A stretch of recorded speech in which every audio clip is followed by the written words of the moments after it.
Okay.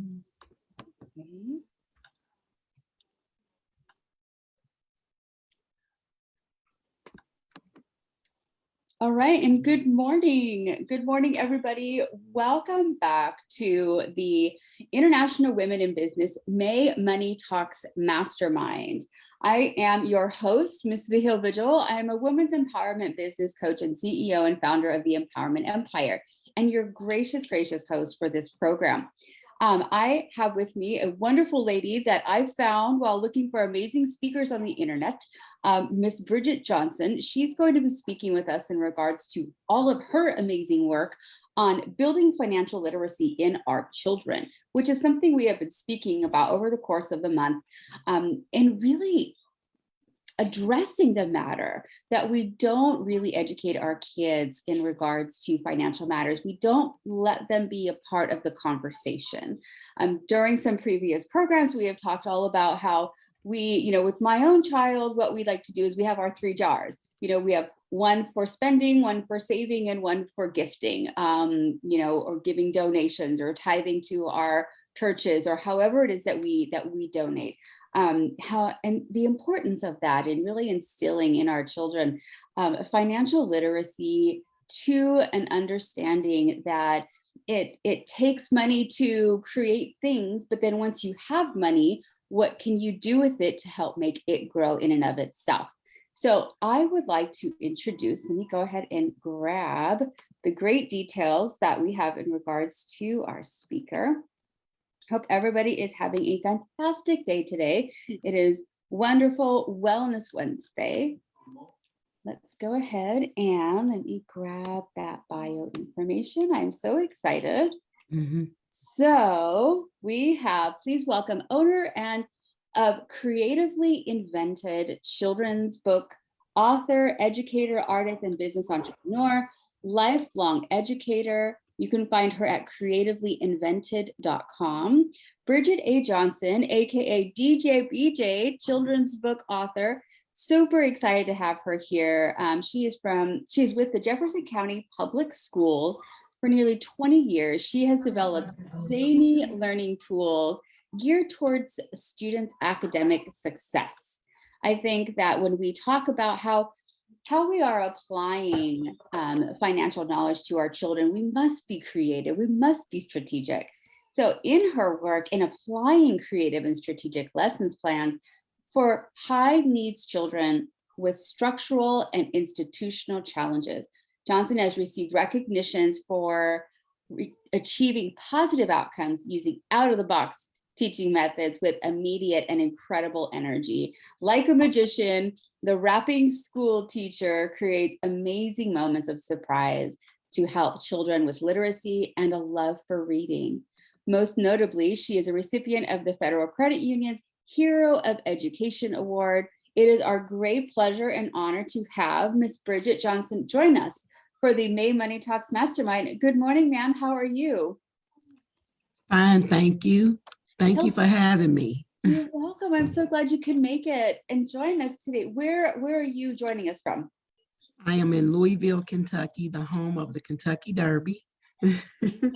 Which we watched. My daughter and I are huge horse fans, and we both love to ride, her especially. And so we definitely take time out each year to watch the event. Do you gather with your friends as well and get your hats on? And yes, we always have a get together, either over my sister-in-law's house, or we'll take turns, and some derbies will all wear hats, and then we do get together and eat. I must say we do barbecue and the whole shebang. That's fantastic. Tell us about your presentation today. What are you going to be sharing with us today? Tell us all about you and the work that you're doing. Well, I am a former preschool teacher of 20 years, and I was a stay-at-home mom for 8 years. I was a stay-at-home mom, and then I wanted to go back into the workforce because I was a former beautician, but I started having kids and I couldn't afford childcare. So what I did, I was asking around, what I could do. And my sister-in-law suggested, why don't you go in the school system and sub? So I thought, she said, well, you'll get out of school the same time that the kids get out. And then, You won't have to worry about paying for childcare or anything like that. So I did. I took her suggestion, and I was a preferred sub for 8 years. And before my principal retired, she talked me in going back to school at the age of 45. That And is so fantastic. I said, me at the age of 45? And she said, yes, Yeah. you. And so I went back and got my associates.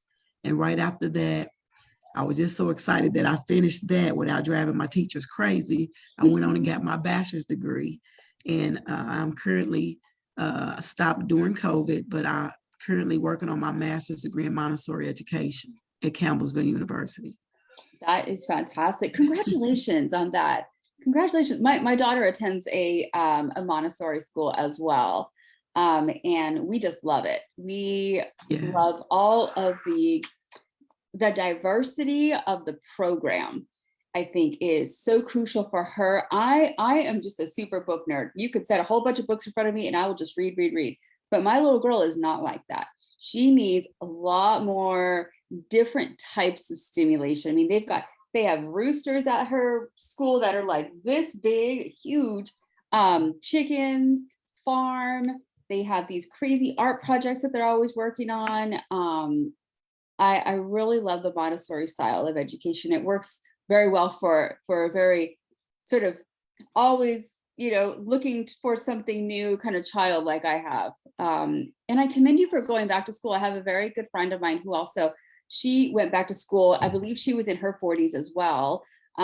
She's a bit older than me, and she wanted to be a surgical nurse. And she worked in education for most of her career and had always wanted to go into nursing. And finally, I think she was around mid 40s. She decided, I'm going to school. She went all the way through school. Now she's a surgical nurse and she couldn't be happier. So it goes to show, like, it is never too late to follow your dream.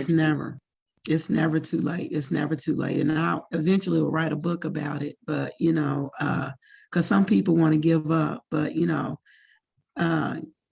you just have to go through the process. A baby is not born in a day. It has to go through trimesters and, it has to grow and develop. And that's just the same way with life, really, because like I said, I started off being a hairdresser, beautician. And then when I got into the classroom, my principal was like, you're such a good fit. And how I got into the educational books and everything is that I saw while I was subbing so much lack of engagement with the children, and the teacher always being tired and the kids not really wanting to engage, and everything was stagnant.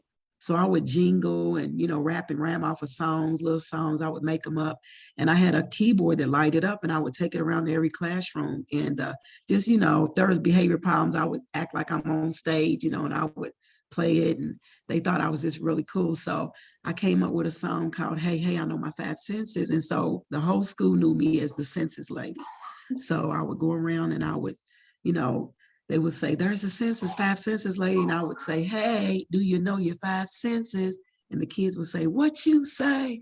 And so the teachers was like, why don't you go in the studio and record it, and do this and do that with your books? And I was like, me? I said, I can make a joyful noise, but I don't know about going back to the studio singing a song. So I did that. Everything that I said that I thought I couldn't do, I did. And so I went in the studio and I recorded 5 songs, and I have a book to go with each of them. And I'm currently the author of 10 books now. So. Oh my gosh. Tell us about your books. Okay. So the first one to market was Hey, Hey, I Know My 5 Senses. They deem me as DJ BJ, the rapping school teacher. So I rap fun children's songs. And so I'm DJ BJ rapping about the 5 senses in my neighborhood.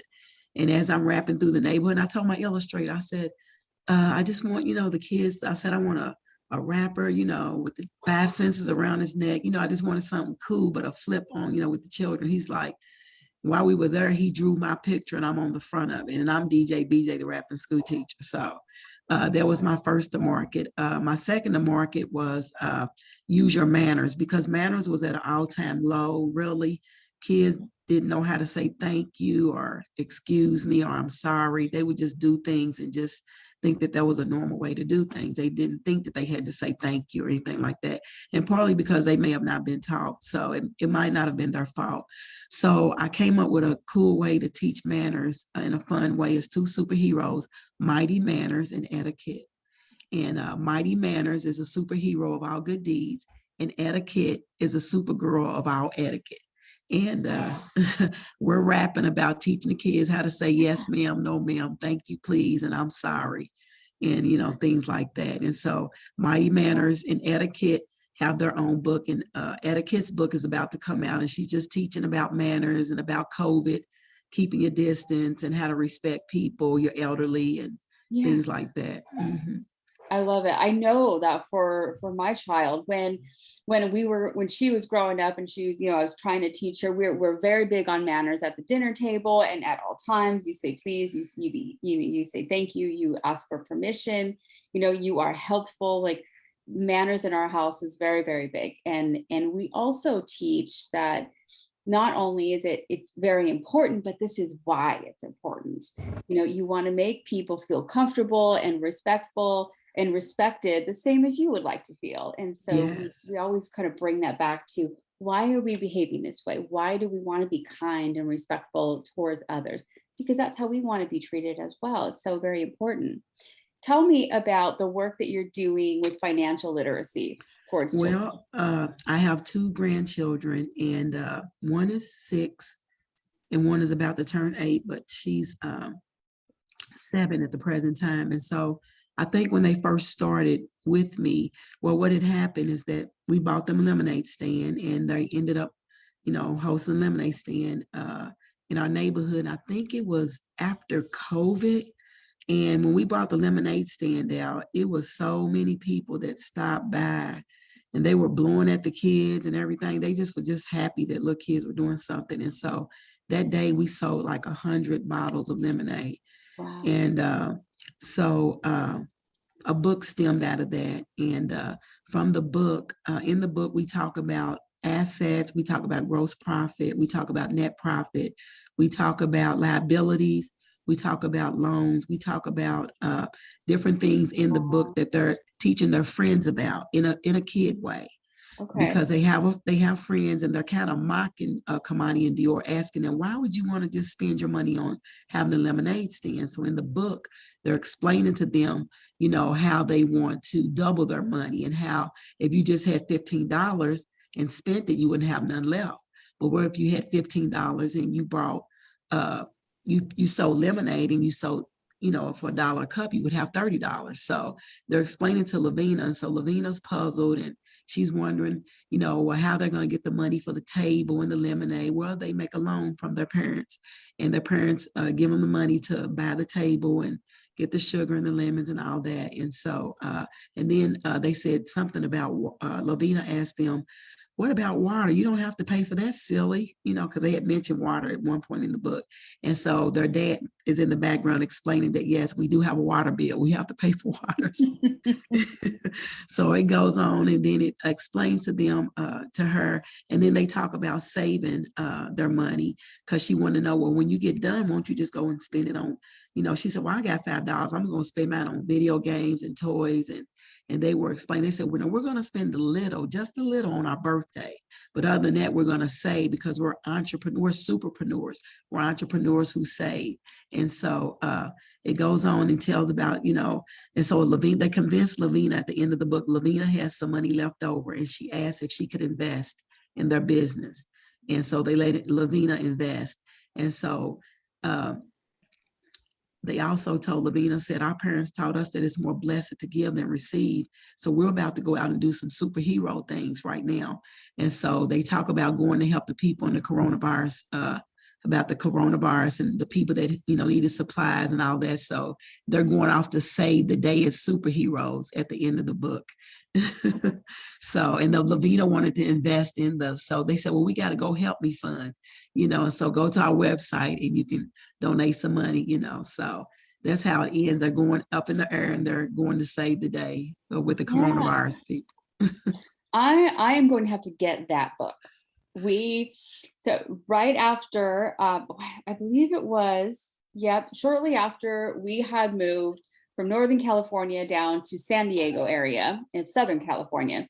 And my daughter had just gotten into video games. She was getting really good at them. And of course she needs money to buy things in her video game so she can, become a better player. So we started talking about that. And I said, okay, well, how do you expect to be able to get the money that you need to be able to buy her Robux to play her Roblox game? And she was like, well, you're going to give it to me. And I said, oh, okay, well, why should I just freely give you my money so you can spend it on a game that you really want? What about if you earned your money and then you can spend your money, on your games? She's like, oh, okay, I like that idea. And I said, okay, so how are we going to learn it? We did a lemonade stand too. I helped her and I designed a poster because I do a lot of design work online. So we designed a nice big poster that said, Victoria's Lemonade. And we put our, our little, it was $2 a cup and you get a cookie. And so we went out and she was like, okay, we ended up making a handful of batches of fresh lemonade. And then she was like, Mom, this can take a long time for us to make. I said, you're right, it is. So how about we use our fresh lemonade, then we go do our stand, and then whatever you make afterwards, you can go buy more lemonade, and then we can sell that. And so during that process, we talked about, okay, are you going to make it from scratch? Or are you going to buy it pre-made? What kind of cups are you going to need? Are you going to buy, you need to buy your cups, right? You can't just pour lemonade for people. They got to have something to drink it out of. And then her idea was like, let's charge $2 and we'll give them a present. And I said, okay, what do you want that present? She was like, I like lemon cookies with my lemonade. And I said, okay, are we going to make lemon cookies or are we going to buy lemon cookies? And I think it was just the whole breakdown. We had to, we paid for napkins. She had to pay for her signage. I already had a table, but she had to pay for the sign that was being made. And I wrote it all out for her, showed her what a profit and loss statement looks like. I've been in business for a number of years and, we whip out profit and loss statements every day, but she was like, not really sure why this was important. And it really comes down to the fundamental basics. What are you going to spend so that you can make a certain amount of money? I really, really like the concept of your book. I am posting here for our live audience the links to be able to get your books. Can we all get them, all of your books on that same link that you provided? Yes, or Amazon. They're on Amazon. And okay. If you get them from my website, there is a journal that goes with it that has the flashcards in it. And then at the end of the program, because what I did, I turned it into curriculum. So I wanted to get to that I turned it into curriculum. And our grandkids perform, because there's also a rap song, and teaches them how to rap about financial literacy. And it says, it talks about we buy assets, we save up, we'll have a lot of money when we grow up. And so that's the chorus part of it. And, I love that. It talks about saving all the money you have in your pocket, put it in a jar, make sure you lock it, save it real big, and you might see the value of financial literacy. Save to buy land, save to buy stock, then start a business and you will rock. Money is important as it can be. Learning about its worth, you will see. Take the time out, every boy or girl, you'll be the CEO of your own world. Take the time out and you'll be glad the superpreneurs are the hot new fad.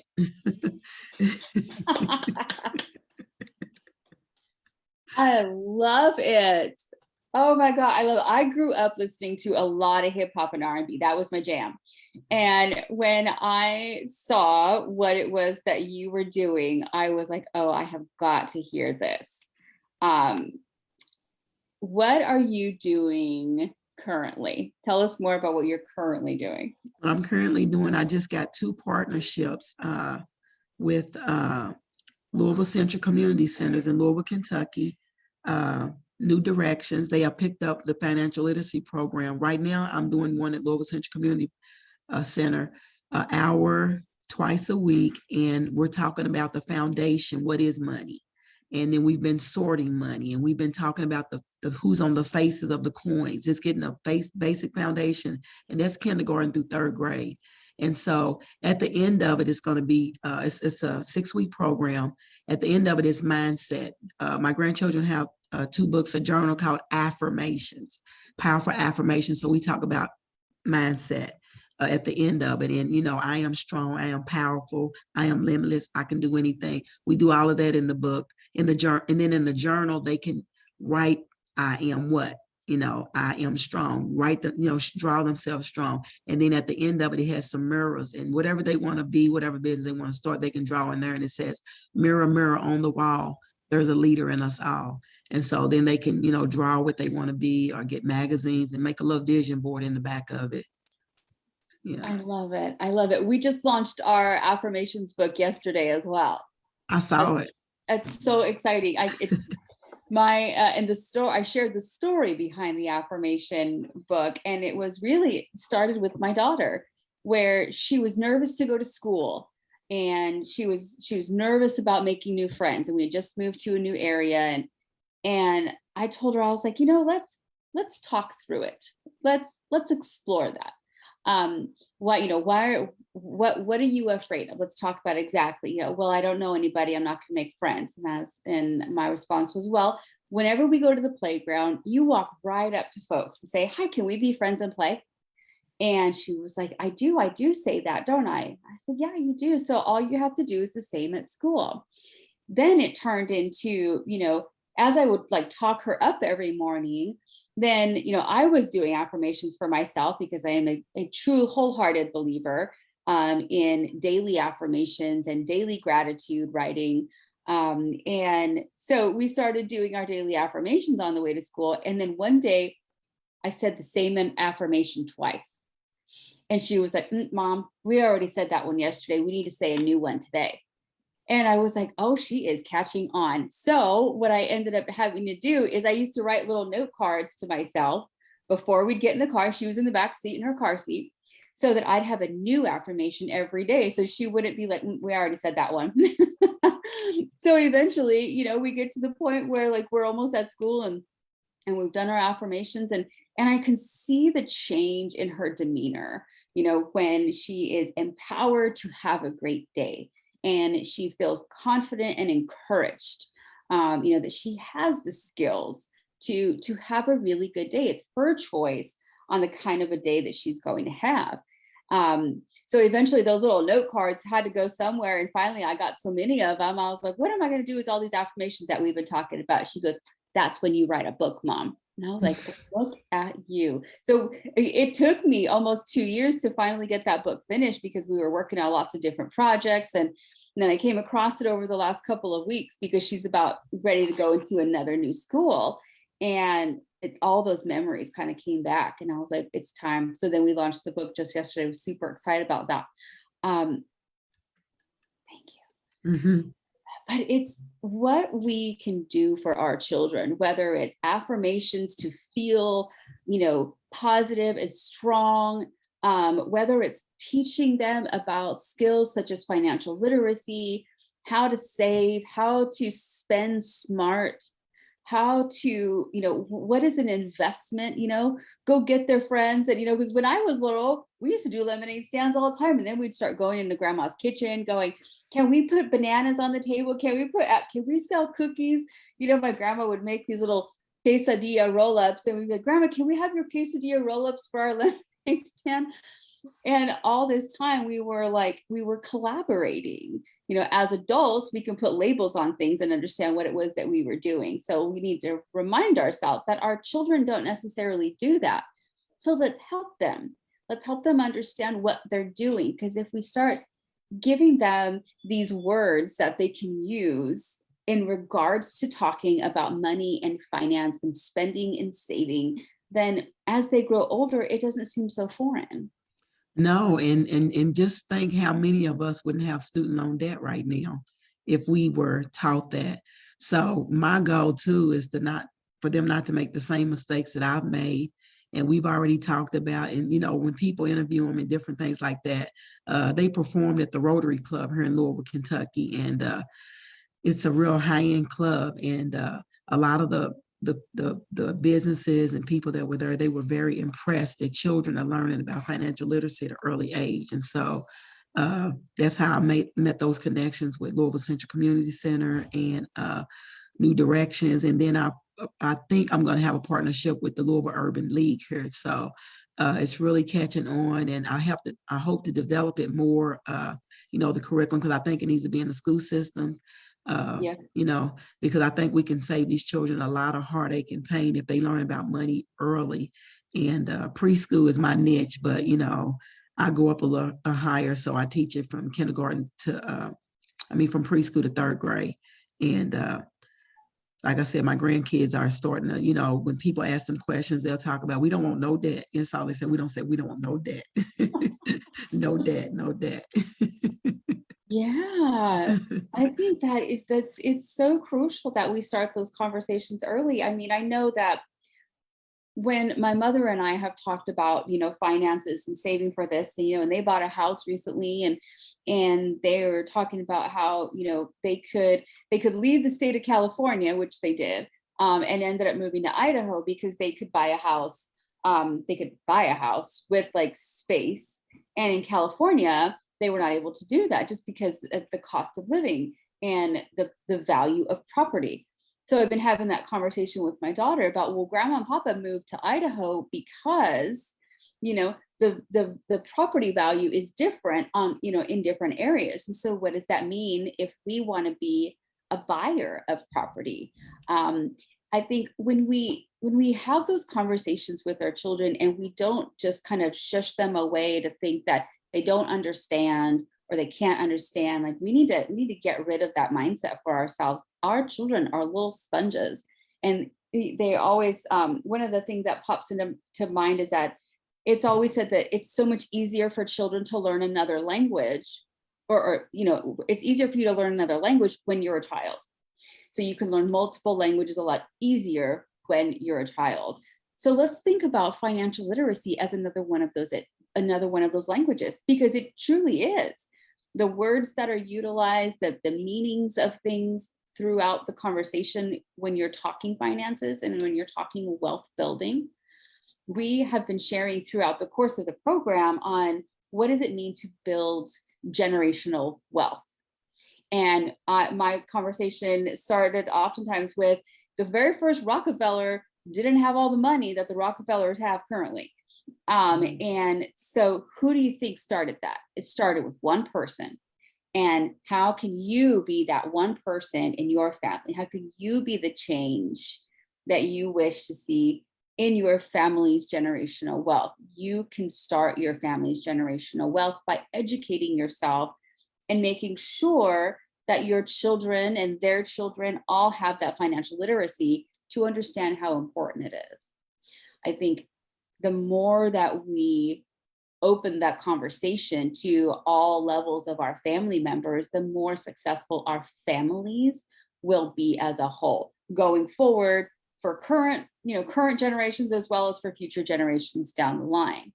I am very interested in picking up copies of your book with your workbooks and the CDs, and yes. We have a great audience here in our Empowered Woman by the Empowerment Empire Facebook group. And then what we also do is we download our video conversation that we're having today, and we put it on our brand new YouTube channel. Okay. So I will make sure to send you the links for the YouTube channel so you could share, and you can also download the video for yourself if you like and share it as well. What our goal here is for the May Money Talks Mastermind is it is a fundraiser. So our goal is to raise $5,000 this month to be able to provide financial scholarships to women at the end of the year who are trying to start their own businesses. And during the whole month of May, Money Talks Mastermind, this is our free program. So anyone could join for free. However, you can also join as a business owner or as a Empowerment Empire partner. And that is $100 or $175. And it goes right into our pot to be able to provide these scholarships with financial literacy education. So what we had done previously is we had handed off $100 scholarships to 10 women. Our goal this year is to hand off $1,000 scholarships to 5 women. And with that, we're partnering with really amazing financial institutions to make sure that not only do they get a scholarship, but they also receive financial literacy education on the best way to spend that money. I think if we continue to see financial literacy as something day to day, just like our mugs of coffee that we have every day, teach yourself something new in regards to how to be smarter with your money.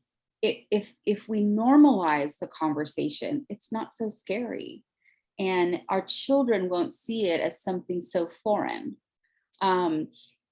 We have about 10 more minutes, and I would love to hear from you, Miss Bridget, about what you have for us going forward, and your message to the many moms and parents and grandparents who are, and aunties and uncles, people who have children in their lives. Your words of advice on how to introduce and normalize financial literacy and financial education in our children.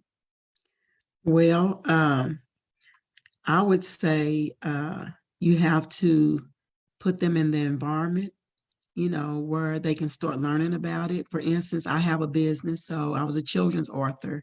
So I was already producing books and things like that. And then by me being a preschool teacher, my grandchildren attended the same school I was teaching at. So, they were exposed to a lot of music and movement, and, that was just my niche, and they grew up around a lot of music. And so they saw me, doing my businesses, and as they grew up, and just amazingly, they just caught on to a lot of things. And so, even some of the networking meetings that I went to, I would take them with me.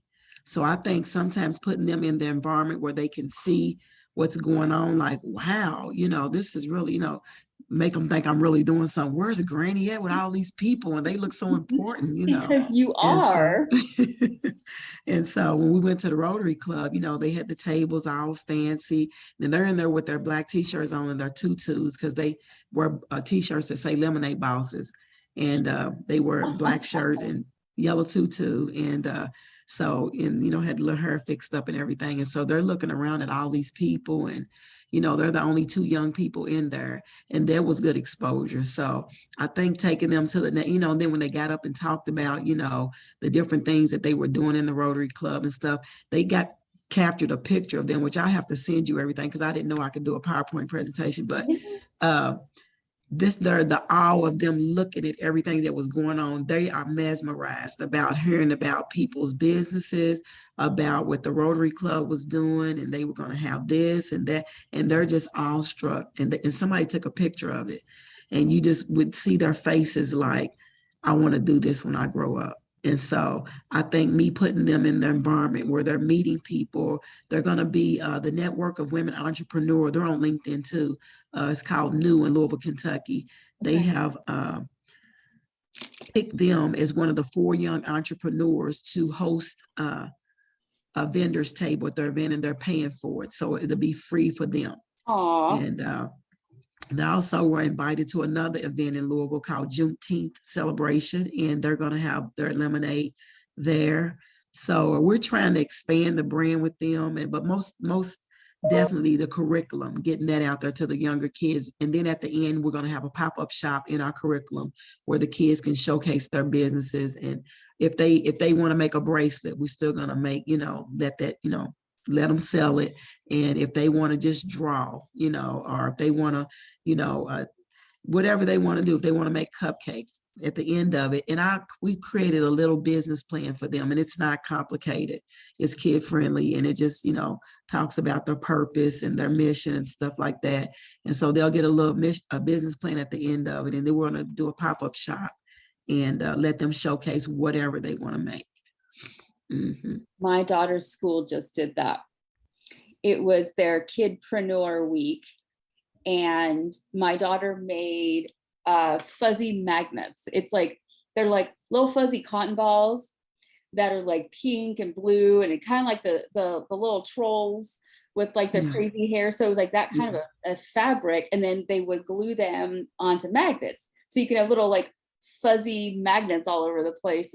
And she was like, I need $10, Mom, because I can go shopping at the other little booths while I'm also selling mine. And I said, how about you sell all yours and then you can take half of your money and go shop at the other booths. So she was like, oh, that's right, huh? Because I need to make my money that I spend. And I was like, yes, you do.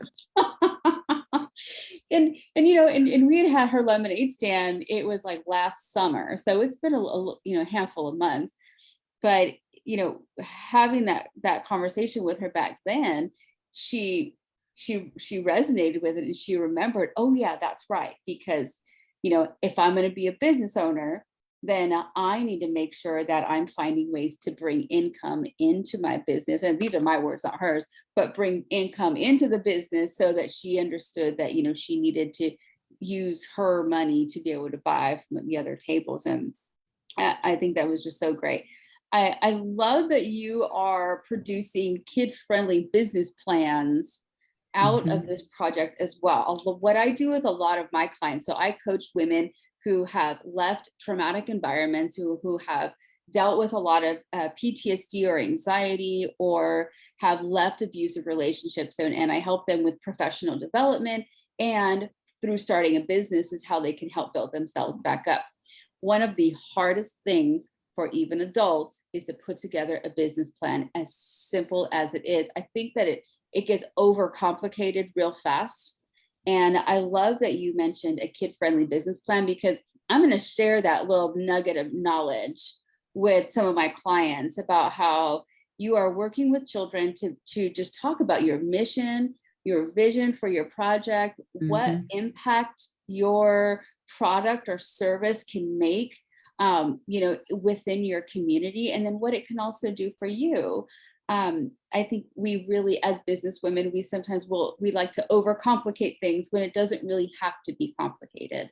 It's simply, putting what you do down on paper so that you can resonate with it. And when someone asks you, what is your organization? What is it that you do? You've got this nice little business proposal or business plan that you can either provide, or you've read it and worked through it so many times, it just comes off really easy, and you can easily talk about the work that you do and the services or the products that you provide. And I think a lot of business women get stuck in that area about talking about what they do. Thank you so very much, Miss Bridget, for You're welcome. And I wanted to add this too, that we are putting together, and we have a couple of boxes that we just working with for prototypes. We have a financial literacy in a box that comes with the curriculum and the books. So that is really something that we're going to start trying to push, in case churches may want to do it, schools may want to do it, just to keep it going. And I'm not the only program, I'm quite sure, but just to plant seeds in the lives of the young people is my goal, because I love working with children. I am a trainer for the Division of Child Care too. I do professional development, a number of things. My husband said I'm touched by more than one angel. So, I got to narrow it down sometimes. So I do professional development training. And and I do love children. So I want to keep it going. And I wish I had, the PowerPoint to show you, what the curriculum look like and the books and everything. But we'll meet again, and maybe we'll meet your daughter and my grandchildren. Maybe we'll have a mini financial literacy conference. Let's do it. Let's totally do it. We could do that financial literacy conference for kids. I love that idea. Is the financial literacy program in a box currently available? It's not on the site yet. Okay. Well, I'll look for that. We'll keep in touch. And when it's out there, because I know, I get involved with a lot of mom groups. We do Girl Scouts, we do summer camps. And there's often times where, the kids are doing their thing and us moms are over here sitting down to kind of chit-chatting about like what's going on in life. And that would definitely be something that I would bring up to like the mom groups and say, this is an awesome project that I just learned about from this phenomenal woman. And, how can we get it out there? I love it. I love it. Thank you so very much. Thank you for having me. Thank you. We will meet Absolutely. again. Most definitely. Mhm. To all of you out watching the program on the internet, I want to thank you so much for your time and your consideration and for joining us for the May Money Talks Mastermind program, where we are speaking to wonderful women around the world on financial literacy, on wealth building, on educating our children on financial matters, and the importance of all of it.